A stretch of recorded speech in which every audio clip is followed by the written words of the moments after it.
things like.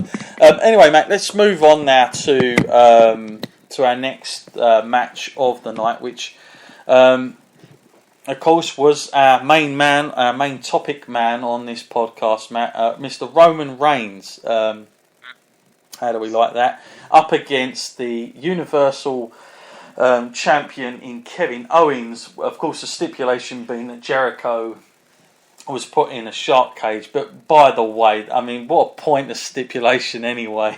They didn't even check the guy before he goes in it. So what on earth that really matters? I do not know whatsoever. Matt, lots in this match. Lots of positive about this, by the way, from fans. But what did you think about it, Matt? And was it just the perfect sort of setup for Roman Reigns and Kevin Owens just to go at it with using the sort of all the magic tricks along with it, where you can use all the chairs and stuff like that, and kind of miss sort of just having that sort of one-on-one wrestling match? Yeah, I really don't want to see another Roman versus Kevin. I think before this we were talking about previewing this, and we were saying, Kevin needs the win, he needs to do this clean, he needs to look like a capable champion, and for me, during this fight he was often playing like second fiddle to Roman, and this is something that Kevin made a whole living off of, doing these kind of matches, and he knows how to construct this and how to work them well. But for some reason, this one, it was good, but it wasn't as good as it should have been. And the whole point of Jericho being up in the sky, not really much happened from that. Of course, that one little section where he dropped something out of there, they did in the knuckles and that. But other than that, he wasn't that effectual in there. He wasn't adding anything to the match, I would say. It was just probably more helpful to sell the toy they have of this, whatever it is, the shark cage toy. Yeah, that's obviously what they're going for, isn't it? Yeah, so it just kind of felt like a bit pointless, and the whole ending as well, God, even worse, But this is going to be an incredibly hard one for me to rate when we get around to that, though, because it was so much that this could have been, despite the fact that people aren't really into Reigns and that. But I think WWE have learned a little bit from this, and they do know how to use him a bit better now, because they keep him away, just far enough away from the belt that people really don't want him to win it, and they'll tune in just to say I hope he doesn't win it. If he wins it, I'm done. I'm not watching it. But then they don't let him win it, so you keep going a little bit further. Yeah, well, that happened a few times. We'll get to that, but Braun Strowman coming in like that took me by surprise. I didn't see that happening. I was very surprised that they went with that.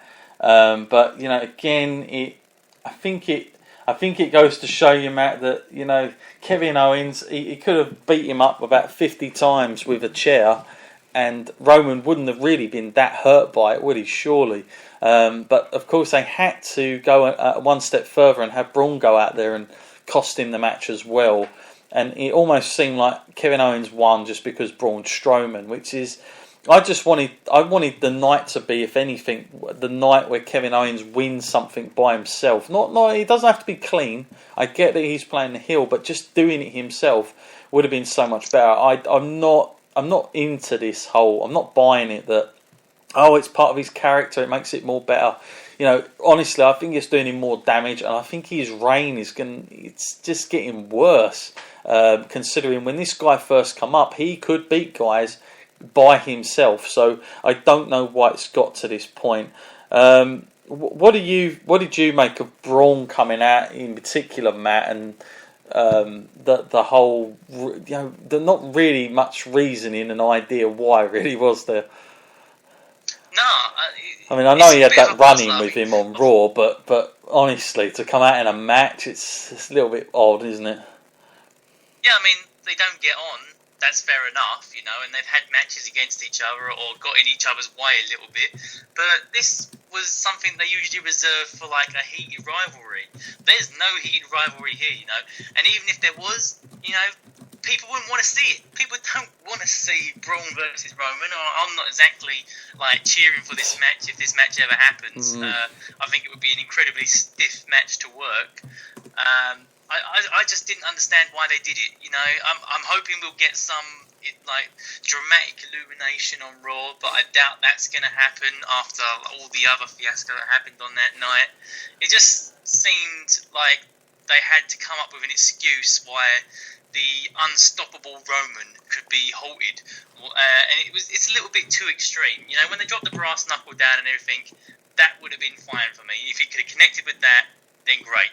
You know, and more to that point when you said they didn't check Jericho, he was wearing his US title in that cage. I thought we were going to drop that down at one point.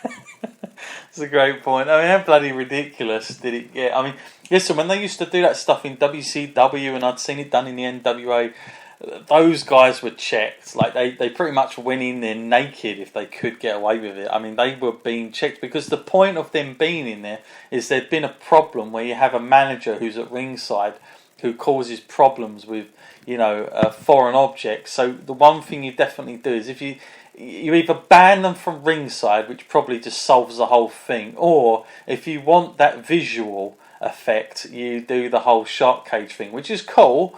But, you know, honestly, even WWE, okay, they might think that one of the biggest audience is kids and they don't really care about it too much. And, you know, listen, I'm not like really that bothered about it, but, you know, looking at it on face value, mate, it is bloody ridiculous if you're just a casual fan and thinking, what the hell? What is the point? He might as well just be there.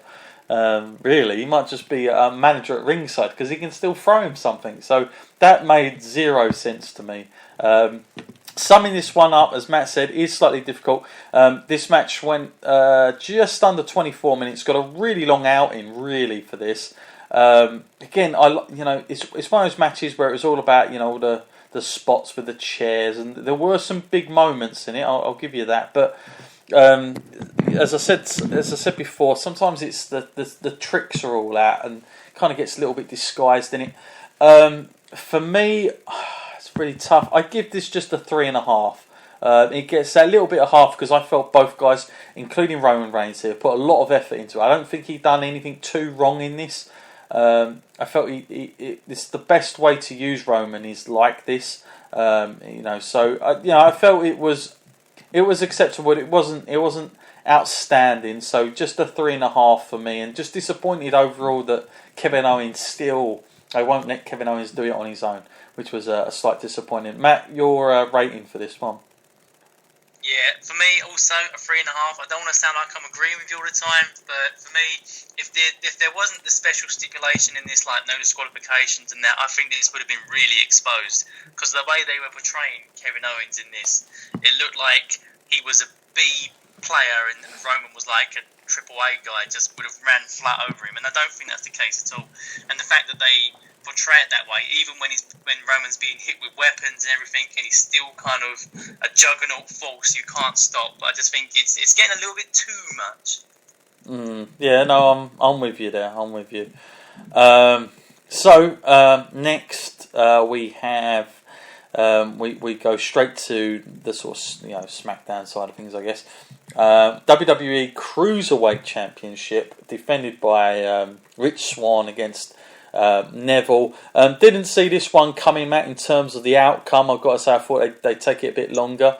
But, as much as I think Neville's going to innovate this, it's the crowd, they just didn't seem like they were with this match, Matt. This was like a bit of a come down in this match, which was such a shame because this was actually a really good match. But again, I just think fans were just a bit out of it, and I don't know if it's because there's already been so much damage done that Neville, it's going to take a couple of months for this division to get where it needs to be with this guy on top, because Neville is unquestionably the guy you want as the main guy, but it's going to take time still, Matt, because I think they've done some damage to this already. Yeah, I mean, it was a good match, and these guys are both undoubtedly really talented, and they did show off what they can do. And I always like the kind of cruiserweight kind of bits because you get a bit of commentary from Austin Aries as well, which is good. And he's incredibly talented. He can do it all, it seems. He can wrestle and he can be a commentator. Yeah. I'm looking forward to when he comes back, but that's a story for another time. But this match, yeah, I would say this was a very good match. I'm just kind of concerned now about the way they view the cruiserweight division. If they look at Neville, think, well, we need to put the title on Neville as soon as possible because people aren't watching 205 like they should be. Maybe we should give him an established kind of star, people who know what this guy can do and what he's capable of, because he's had so much exposure on Raw. I wonder if that's the case. Yeah, I'm with you there. Yeah, like I said, I mean, I enjoyed the match. It's just I felt the crowd was out of it, and I just feel like, this whole business, by the way, I'm getting sick of it a bit with the whole rope thing, and it's just getting stupid now, because to me, Matt, I mean, I've been told by people that go there that the one thing that really does take you out of it is the amount of time it takes for this meaningless thing to keep happening, where they have to they put tape round the ropes, and of course while this is going on they always cut to a backstage segment or some advertising, and they just say, there is a real reason for everyone to just get up and go to the toilet or go and get something to eat, because they're basically saying to you, go and do it now, because we're not moving on anytime fast until we do this ridiculous little number. For you, Matt, do you think that, I mean, I know it's small, I know that presentation, it's not exactly the most important thing, but for me, in wrestling terms, especially as a live audience member, it does take you out of it, Matt. Like I'll be interested to know what that is like live myself when I'm watching them do it. But what about for you, Matt? Like just as we're watching, do you think that's an unnecessary thing? Like, do we really need to know that it's cruiserweight? So let's stick the purple on and all the rest of it. Yeah, it just seems really impractical. One day this has got to stop anyway. They can't keep this up all the time. And if something ever happens one day, when Neville's out there and he ends up having to fight someone like AJ, are we going to say no? Stop. We've got to change the ropes here, just in case. This could technically be cast as a cruiserweight match, so we don't want to give the wrong impression. So it's incredibly ridiculous. Wrestling is wrestling, and WWE wrestling in particular is like this. It's a solid product that they follow the same guidelines and the same rules and the same structure, and their matches go the same way. Like whether they're extremely athletic or between two big guys, they are that same product. Don't change it. Yeah, no, totally. So the match itself, Matt, of course, it was all pretty much about getting Neville with that belt. What did you think about the Neville going over this early? Because I know we both called on the preview, Matt. We felt that this would be a defence of the title at least, and he'd come out with the belt. Obviously, Neville winning it now. Is that a good sign, or do you think it could be a little bit more of a rush that WWE are just trying so desperately to get this right, that they've done it very fast? What did you think about the outcome? I mean, I felt sorry for Rich Swann in a lot of ways, because he's really just been a sort of go-between, hasn't he, really? Yeah, I mean, it is a little bit strange. I mean, the cruiserweight kind of division itself is still quite young, isn't it? But there's been like 4 title changes already.